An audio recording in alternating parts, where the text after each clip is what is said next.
Hi everyone, welcome to the 3 Minute Math YouTube channel where we go over the solutions to contest math problems in 3 minutes or less. Our next problem is from 2000 AMC question 17. The operation that is defined for all non-zero numbers by a that b equals a squared over b. Determine that expression.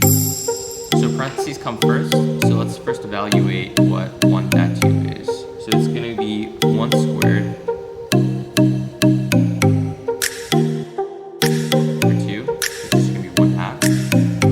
and 2 that 3 is going to be